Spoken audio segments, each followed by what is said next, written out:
আজকে ফারুকের প্রেস কনফারেন্সে তিনজন সাংঘাতিক প্রচুর প্রগতিশীলতা দেখাইছে। একজন কইছে জুলাই মাসে 1400 শহীদের সংখ্যা কই পেয়েছেন, 9 মাস হয় নাই, 9 মাস হয় নাই। আর এরা বলতেছে 1400 কই মারা গেছে, আমাদের চোখের সামনে মারা গেল, কি ভয়ানক রক্তপাত হইলে আর এ বলে 1400 কই মারা গেছে। কে কইছে? এই দুইজন এই প্রশ্ন করছে, ফজলে রাব্বি বিশেষ প্রতিনিধি এটিএন বাংলা আর রহমান মিজান দীপ্ত টিভির সিনিয়র রিপোর্টার। আপনি যে 1400 মানুষ মৃত, অবশ্যই যখন এই 1400 সংখ্যাটা তো একটা আপনার কাছ থেকে যারা পলিটিক্যাল রেজরিক বলছে তারা 1400 বলবে। I'm talking about United Nations report. না না, Bhai, please do some research. I'm talking about UN report. আমাদের যে Please do your own research. Check. সংখ্যা আছে তো Man, please do your own research. Yeah. Yeah. আপনি বললেন যে Well informed question with you, please. Yes. আপনি বললেন যে 1400 মানুষ যিনি খুন করেছেন। কারণ কথা হচ্ছে আপনি কিভাবে বুঝলেন যে একজন মানুষ 1400 মানুষকে খুন করেছে? এটা তো কোর্ট বলবে, কোর্ট ভার্ডিক্ট করবে। আপনি এরকম একটা বায়াস তুই কইছে জুলাই মাসে 1400 শহীদের কথা আপনি কইলেন কেন? এই সংখ্যা কোথায় পাইছেন এবং কোন যুক্তিতে আপনি হাসিনাকে খুনি কইতেছেন? আদালত তো এখনো রায় দেয়নি। আমরা কি আদালতের রায়ের আগে খুনি বলতে পারি? আসেন এই বিষয়টা বুঝে দেখি। বিচারের আগে খুনি বলা যাবে না, এটা অতি ভুল ধারণা। বিচারে খুনি বলা যাবে না, এটা ঠিক না। খুনের মামলা যখন হয়, মামলার বাদী আসামিরা খুনি বইলা দাবি করে বইলাই খুনের মামলাটা দেয়। কাউকে খুনি বইলা আপনি স্রেফ বাদী পক্ষ হইলেন, তার বেশি কিছু না। খুনি বইলা কেউ দাবি করতেছে বইলাই জাস্টিসের কথা আসে, বিচারের কথা আসে। বিচারের বেকসুর খালাস পেলেও বাদী খুনি কইতে পারে, আপিল করতে পারে, বিচারের ব্যাপারে প্রশ্ন তুলতে পারে, ইনসাফের কথা বলতে পারে। প্রশ্ন তুলতে পারে জন্যই আপিল করে, করতেও পারে। কিন্তু সরকার কি পারে? পারে। রাষ্ট্রের মুখ হিসাবে পারে। সরকার হইতেছে রাষ্ট্রের মুখ, কারণ রাষ্ট্রবাদী হইতে পারে, খুনের মামলা দিতে পারে, ট্রাইব্যুনাল তো তাই দিতেছে। রাষ্ট্রের মুখ হিসাবে সরকারের দাবি ঠিক কিনা এটা দেখবে আদালত। রাষ্ট্রের একটা অংশ সরকার, আদালতও আর একটা অংশ। আদালত সরকারের অধীন না, বরং সরকারও আদালতের বিচারের এখতিয়ারের ভিতরের জিনিস। রাষ্ট্রবাদীও হইতে পারে, বিবাদীও হইতে পারে। তাই হাসিনারে খুনের আসামি কইয়া রাষ্ট্র মামলা করার মানে হইল রাষ্ট্র তারে খুনি বইলা দাবি করতেছে, আদালত যেটা বিচার করবে, জাজমেন্ট দেবে। ফারুকি হাসিনারে খুনি দেখা বাদী পক্ষ হইছে। শহীদ পরিবার আর গাজীদের দাবিও তাই, রাষ্ট্রবাদী হবে, কারণ জনতার উপরে হামলা মানে তো খোদ রাষ্ট্রের উপরে হামলা। আর এই লোকটা বাসার চ্যানেল আয়ের সিনিয়র রিপোর্টার, এই লোক কইছে জাতীয় ঐক্য কিভাবে হবে যদি শোভাযাত্রা আপনার হাসিনার এফিসি রাখেন। তাহলে ফ্যাসিবাদের একটা মূর্তি যে ওখানে করলো, সেই বিষয়টাকে আপনি কিভাবে দেখছেন যে এটা কি ঐক্য হলো? কার সাথে ঐক্য? কারো ঐক্য না, সরি, আর বলছি যে মানে আমরা সুন্দর জায়গাতে গেলাম নাকি আরো অসুন্দরকে বেশি দিন দীর্ঘায়িত করবো? আচ্ছা, জাতীয় ঐক্যের পাঠ হাসিনা নাকি? হাসিনার দল কি জাতীয় ঐক্যের অংশ? না। ফ্যাসিস্টের সাথে ঐক্য হয় না, ফ্যাসিস্টকে কোনো স্পেস দেওয়া হয় না, দুনিয়া কোথাও দেওয়া হয় নাই, আমরাও দেব না। ফ্যাসিস্টরা আমাদের স্পেস দেবে, ওদের স্পেস দেবে। সকাল সন্ধ্যা বাস ঢুকামো, বাস খাড়া কইরা 2 বার। তো এটা আমার তো অশ্লীল জবাব। আমার ক্ষুদ্র ভাতার ভগ্নীদের জন্য একটু সুশীল জবাব দেয়া দিই। ফ্যাসিস্টদের স্পেস দেওয়া নিয়ে একটা দার্শনিক আলাপ করে দিই এর সাথে সাথে। এগুলা আলাপ অনেক আগে থেকে হয়ে আছে, নতুন করে বলা লাগতেছে, এটাই আশ্চর্যের কথা। ফ্যাসিবাদ গণতন্ত্রের সুযোগ নিয়ে গণতন্ত্রকে ধ্বংস করে। এরা গণতান্ত্রিক অধিকার যেমন মত প্রকাশের স্বাধীনতা, সংগঠনের স্বাধীনতা, এই সমস্ত ব্যবহার কইরা ক্ষমতায় ওঠে, তারপর সেসব স্বাধীনতাই নিষিদ্ধ করে দেয়। হিটলার মুসলিনী দুইজনই গণতন্ত্রের সুযোগ নিয়ে ক্ষমতা আসছিল, তারপরে গণতান্ত্রিক প্রতিষ্ঠান ধ্বংস করছে। তাই ফ্যাসিস্ট মতাদর্শকে সহনশীলতার নামে জায়গা দিলে তারা সেই সহনশীল ব্যবস্থাকে ধ্বংস করে দেয়। কার্ল পপারের একটা লেখা আছে প্যারাডক্স অফ টলারেন্স নামে, ওখানে লিখছে যাদের লক্ষ্যই হচ্ছে বাক স্বাধীনতা, গণতন্ত্র ধ্বংস করা, তাদের বাক স্বাধীনতার অধিকার নাই। সহনশীলতারও একটা সীমা থাকতে হয়। কার্ল পপার বলছিলেন যদি আমরা অসহিষ্ণুতার প্রতি সীমাহীন সহনশীলতা দেখাই তাহলে সহনশীল সমাজই ধ্বংস হয়ে যাবে। অসহিষ্ণু মতাদর্শকে বরদাস্ত করা মানে শেষে সহনশীলতার জায়গাটা নষ্ট হবে। উনি ইংরেজিতে কইছিলেন unlimited tolerance must lead to the disappearance of tolerance. ইংরেজি যেহেতু কইছে ঠিকই গেছে, তাই না? কার্ল পপার আরো কইছে সহনশীল সমাজ টিকে থাকতে চাইলে অসহিষ্ণুতার প্রতি অসহিষ্ণু হইতে হবে। ফ্যাসিস্টদের সাথে খোলা বিতর্ক করলে তারা মুক্ত সমাজের নীতিকে নিজেদের স্বার্থে ব্যবহার করে। উনি ইংরেজিতে কইছেন if you extend unlimited tolerance even to those who are intolerant, if we are not prepared to defend a tolerant society against the onslaught of the intolerant, then the tolerant will be destroyed and the tolerance with them. তার মানে ফ্যাসিস্টদের মত প্রকাশের স্বাধীনতা বলে জায়গা দিলে সেই জায়গা ব্যবহার করে সহিষ্ণুতাকেই শেষ করবে। তাই সক্রিয়ভাবে প্রতিরোধ করাটাই ইনসাফ। ঘৃণার রাজনীতিকে কথা বলার মঞ্চ দেওয়া মানে ঘৃণাকে সামাজিক স্বীকৃতি দেওয়া। এটা তো আমরা করব না। এই সাংবাদিকদের কিছু বলবো না, কারণ এদের অনেকেই তককে তককে আছে যে সে বলবে আমি স্বাধীন সাংবাদিকতা করতে পারতেছি না বাংলাদেশে, তারপরে অ্যাসাইলাম মারবি। তো তাই এগারে মালিক পক্ষরে ধরা লাগবে। যেমন ধরেন এটিএন মাহফুজ, ওরে সাগরণী হত্যা মামলায় 7 দিনের রিমান্ডে নেন, সাইজ হয়ে যাবে, রুলারের মতো সোজা হয়ে যাবে। এখন পুলিশেরা কবি দাদা হামরে না পছন্দ করে না, তাই বলে শাস্তি দিবেন। ওই আশা যদি গান গাওয়া শুরু করে তাহলে তো আমরা গেছি। ওরা ইনকাম ট্যাক্স ফাইল ধরে টান দিবেন, এদের প্রত্যেকটার নামে দুদকে ফাইল করলেন টাকা পাচারের। বাংলাদেশের সব কয়টা এলিটের টাকা পাচারের ট্রেস বাই করতে পারবেন। 90% কেসে আপনি পাবেনই খুঁজে, শিওর থাকেন। কিন্তু করতেছেন কি? ধরতেছেন ইরেজ জাকের, যে ইরেজ জাকের জুলাই বিপ্লবে পথে নামিছে, তার পিছে লাগিয়েছেন। যে সর্বান্তকরণের লড়াইয়ের পক্ষে তারা আপনি শত্রু বানাইলেন। বাংলাদেশের এলিট কয়জনের ইরেশের মতো রোল ছিল? হাসিনা না পলাইলে ইরেশের এশিয়াটিক বন্ধ করে দিত, ইরেশকে জেলে পড়তো, আর তার নামে হত্যা মামলা দিলেন। যেই সমস্ত সাংস্কৃতিক কর্মী জুলাই ভয় উপেক্ষা করে মাঠে নামছে, তাদের কাউকে ডিস্টার্ব দিবেন না, ওরা আমাদের ভাই। এইটারে আমার রিকোয়েস্ট বলতে পারেন, এখন রিকোয়েস্ট করলাম। কিন্তু আমি যদি টের পাই কোন দূরভিসন্ধি দিয়ে আছে এর পিছনে, তাহলে করে খায়া ফেলবো তারে। আপনি এশিয়াটিকের বিরুদ্ধে তদন্ত করেন, এমনকি দেশের বিরুদ্ধে তদন্ত করেন, কোনো অসুবিধা নাই। অপরাধ হয়ে পাইলে বিচার করেন, কেউ বাধা দিবে না। কিন্তু ধরতক্তা মার পেরেক করে প্রতিষ্ঠান ধ্বংস করবেন, এটা মানা হবে না। ভুয়া মামলা দেবেন, মানা হবে না। আসাদুজ্জামান নূর এশিয়াটিকের কেউ না।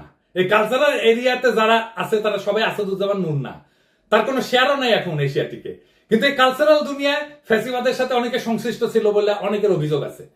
এই কালচারাল দুনিয়া ফ্যাসিবাদ ইস্যুকে কিভাবে ডিল করবেন আসেন এটা একটু আলাপ করে নিই। এই শিল্পীদের বিচার করার বেলায় দুইটা জিনিস চিন্তা করবেন। শুরুতে একটা ডিসিশন নিতে হবে যে সে অ্যাক্টিভলি ফ্যাসিজমে সর না হইলে, ফ্যাসিজমের পক্ষে, খুনের পক্ষে নিজের ইমেজ ইউজ না করলে তাদের বেনিফিট অফ ডাউট দিতে হবে। তো এখন কইতে পারেন যে তাকে বেনিফিট অফ ডাউট কেন দিতে হবে? কারণটা হইতেছে তারা তো আসলে কোনো পলিটিক্যাল হিস্ট্রিক্যাল চিন্তা পয়দা করে না, তারা চিন্তার গ্রাহক। তাদেরকে হিরো পর্দায় দেখেন, কিন্তু আসলে তো তারা হিরো না। সমাজের মিডিয়ায় যে ডমিনেন্ট চিন্তা, সেই চিন্তার তদারকির মধ্যে আর্ট কালচার করে তারা। এখন পুরো হাসিনার আমলে যেহেতু মিডিয়ার ন্যারেটিভ পুরোটাই হাসিনা বাকশালের দখলে ছিল, তাই আর্টিস্টরা, শিল্পীরা বাই ডিফল্ট এইসব চিন্তা খাইছে। মতি মাহফুজগঞ্জ যে চিন্তা ডেলিভারি দিছে, সেটা তারা বাই ডিফল্ট স্ট্যান্ডার্ড চিন্তা ধরে নিছে। এটা আলবাত ভুল, কিন্তু আর্টিস্টরা তাদের পেশার কারণে এই লিমিটেশনের মধ্যে থাকে। আমি আপনি এখানে বলিউডে দিয়ে দেখেন অমিতাভ বচ্চন, সে কি? সে তো কংগ্রেসের এমপি ছিল, তাই না? সে রাজীব গান্ধীর বন্ধু জিগরি দোস্ত ছিল, সে বিজেপি হয়ে গেছে। এই যে অক্ষয়, অজয়, অনুপম খের, এরা বিজেপির খপ্পরে পড়ছে, এমনকি অ্যাক্টিভলি কামও করতেছে। মিঠুন চক্রবর্তী, ও তো নকশাল ছিল, জানেন তো, পার কমিউনিস্ট ছিল, পেলে গেছিল বোম্বে। ও মিঠুন চক্রবর্তীকে দেখে আমরা কমিউনিস্ট হয়েছি, সেই থেকে ওইটা তৃণমূল হইল, এখন পার বিজেপি হয়েছে। ফলে এটা ডমিনেন্ট মিডিয়া ন্যারেটিভের মামলা। সেই ন্যারেটিভের গ্রাহক হওয়াটা ক্রাইম না। আমাদের মন খারাপ হবে এতে, কারণ আমরা তো তাদেরকে নায়ক দেখে অভ্যস্ত, নায়ক ভেবে অভ্যস্ত। তারা পর্দায় ঢিসুম ঢিসুম ঢিসুম ঢিসুম করে, এরে ওরে ফেলা, এরে ওরে মারে, প্রচুর বিপ্লবী কথাবার্তা বলে, কিন্তু তাদের নায়ক না রে ভাই। তাদেরকে নায়ক বানানো হয়, তাদের পর্দার চিত্র। আসল মানুষ তো এটা না। আসল মানুষ তো আবু সাইদের মতো নায়ক। ওরাই মাথায় রেখে চিন্তায় দুর্বল, এটা মনে রাখতে হবে সবসময়। ওইদিকে ওদের তো কাম করে খাইতে হয়, এটাই তাদের পেশা। এখন সমস্ত পয়সা যদি এই ফ্যাসিজমের কামে খরচা হয়, তাহলে আর কোনো কামের অপশন যদি না থাকে, তখন তাদের খাইয়া পয়রা বাঁচতে হলে ফ্যাসিজমের আর্ট কালচার করে ভাড়া কাটতে হবে। তো উপায় থাকে না, তো বাস্তবমুখী হইতে হবে। তোরে ভাই আক্কেল দিয়ে চিন্তা করতে হবে, তো হৃদয় দিয়ে চিন্তা করতে হবে। তো এরকম শিল্পীদের মতো এক ফার্মও একই সিচুয়েশনে থাকে। তাই আমাদের বিচার করতে হবে অ্যাক্টিভলি কি কি করছে তারা। কাজ কামের বেলায় তারা ভাড়াটে মাত্র। ডমিনেন্ট ন্যারেটিভ আমরা পাল্টাই, তখন ওরাও এই ডমিনেন্ট ন্যারেটিভের ভাড়াটে হবে। আপনি আলী জাকের, সারা জাকের, আসাদুজ্জামান নূর অপছন্দ করলে ইরেশ ডিফারেন্ট। তার কারণ ইরেশ অনেক বেশি বাংলাদেশি। কলকাতার সাথে যে আমাদের লিঙ্গুইস্টিক ফাইট, ইরেশ আমাদের পক্ষে। ও ঢাকাইয়া, ওর বাপ মা ইভেন আসাদুজ্জামান নূরের চাইতে অন্য লাইনে। ইরেশ জাকের শাওন না। আমাদের ইরেশ আর শাওনের মধ্যে তফাৎ করতে পারতে হবে। এইবার আসেন ফাইনাল আলাপে, যেটা ভয়ঙ্কর ভাবে আমাদের সবাইকে ফাঁসির দড়িতে ঝুলাইতে পারে, সেটা কি? আপনারা দেখতেছেন যে পুলিশ হত্যা ইস্যুটা, এটা হাসিনা বলতেছে, গোলাম মাওলা রনি বলতেছে, নবনীতা বলতেছে, পুরো আওয়ামী ফ্যামিলি বলতেছে।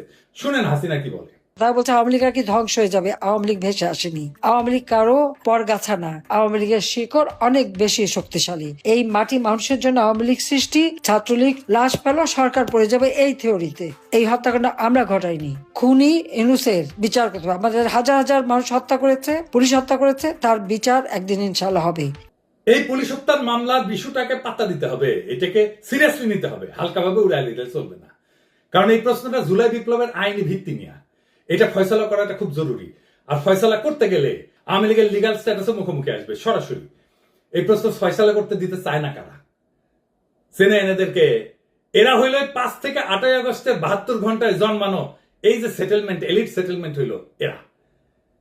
এদের নাম হইতেছে ডিপ স্টেট, ছদ্মবেশী ব্যুরোক্রেট, সাংস্কৃতিক গডফাদার, মিডিয়া ব্যবসায়ী, হাসিনার অলিগার, আর্মি।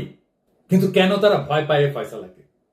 এই ফয়সালা মানে হইল মুজিবের গড়া মিথ ধরা পড়ে যাবে, বাঙালি জাতীয়তাবাদের গল্প ফাঁস হয়ে যাবে, ভারতীয় মহাসাগরের তীরের খেলাঘরও ভেঙে যাবে। আরো আছে, পুলিশ খুনের মামলা ঝুলাই রাখতে চায় তারা, যেন ভবিষ্যতের বদলা নেওয়ার জন্য একটা স্থায়ী অস্ত্র বানায় রাখা যায়।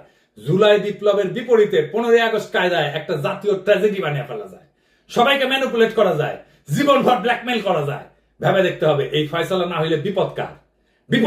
বিপদ হবে জুলাই বিপ্লবীদের, আপনার আমার। বেনামি মামলা ইতিহাসে শিয়াল কুকুরের মতো ঘুরতে থাকবে। কখন কে কার শিকারে পরিণত হবে কে জানে? কতদিন আর রক্ষা করা সম্ভব? এখনই এই ফয়সালা চাই, একেবারে আইনের পথে। কিভাবে আসেন সেটা বুঝে দেখি। প্রথমে জুলাই বিপ্লবকে আইনসম্মতভাবে বৈধ এবং হালাল ঘোষণা করতে হবে। কিভাবে করবে? আইন মন্ত্রণালয় দেখবে, সরকার দেখবে।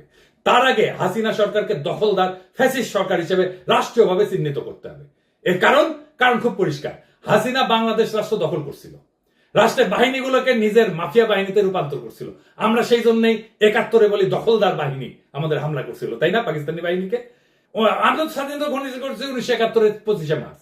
তাই 25শে মার্চের পরে যারা আমাদের সাথে যুদ্ধ করছে তারা দখলদার। তাই এইভাবে হাসিনা পুলিশ জনগণের বিরুদ্ধে যুদ্ধ শুরু করছিল। জুলাইয়ে জনগণ নিজেদেরকে রক্ষা করছে, আত্মরক্ষার যুদ্ধ করছে, বেঁচে থাকার যুদ্ধ করছে। জনগণের প্রতিরোধে হাসিনার মাফিয়া বাহিনী পরাজিত হয়েছে। এতে পুলিশের যে সমস্ত সদস্য নিহত হয়েছে তাদের পুলিশ খুন বলে চালানোর কোনো আইনি ভিত্তি নাই, তারা ছিল দখলদার বাহিনীর অংশ। এখন প্রশ্ন হচ্ছে, আইনি পথে হাসিনাকে দখলদার এবং ফ্যাসিস্ট ঘোষণা করা যাবে কিভাবে? আসেন বুঝে দেখি।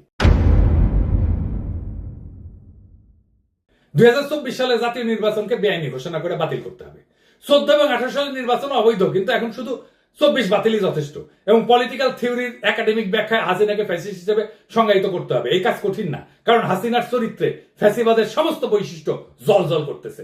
একটা বানাইতে হবে না, একটা বাড়াইতে হবে না, জাতিসংঘের রিপোর্টও আছে।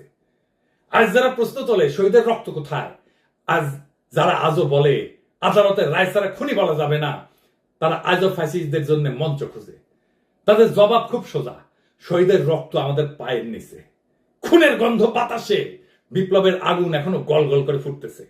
বিচার আসবে পরে, কিন্তু বিপ্লবের ন্যায় ইনসাফ আগে, আইন পরে, জীবন আগে, শাসন পরে, মুক্তি আগে। আজ যারা সাংবাদিকতার মুখোশ পইরা ফ্যাসিবাদকে বাঁচানোর শখ করতেছে, জাতীয় ঐক্যের নামে খুনিদের কাছে আমাদের জমি বিক্রি করতে চায়, তাদের বলি খতম করে দেব একেবারে, বাকশালের দলবল গুড়াই দেব। এই ফ্যাসিস্টদের কোনো জায়গা নাই, কোনোদিন ছিল না, কোনোদিন থাকবে না। এই লড়াই শুধু রক্তের বদলার লড়াই না, এই লড়াই বাংলাদেশের আত্মার লড়াই। এই লড়াই শহীদের নাম ধরে তাদের শেষ রক্তবিন্দু পর্যন্ত লড়াই। আজ যারা পুলিশ হত্যার বুলি আওড়ায়, যারা এই বিপ্লবের রক্তপাতের মাঝে দখলদার বাহিনীর কান্না কাঁদে, তাদের বলি পুলিশ খুনের মামলা চাইলে আগে স্বীকার করো হাসিনা ছিল দখলদার, হাসিনার বাহিনী ছিল মাফিয়া, এরা ছিল জনগণের শত্রু। জনগণের আত্মরক্ষা কখনো খুন হয় না, জনগণের প্রতিরোধ কখনো অপরাধ হয় না। পুলিশ হত্যা না, এটা ছিল জনগণের আত্মরক্ষার যুদ্ধ। এটা ছিল মাফিয়া রাষ্ট্রের বিরুদ্ধে জনতার শেষ বিদ্রোহ। ফ্যাসিস্টকে স্পেস দেওয়া মানে নিজের কবর খোঁড়া। আমরা সেই কবর খুঁড়বো না, নিজের কবর নিজে খুঁড়বো না। আমরা লড়বো, আমরা জিতবো, এলাহি ভরসা, রক্তে আগুন, আকাশে শপথ। বাংলাদেশ বাঁচবে, বিপ্লব বাঁচবে, ইনশাল্লাহ। ইনকিলাব জিন্দাবাদ।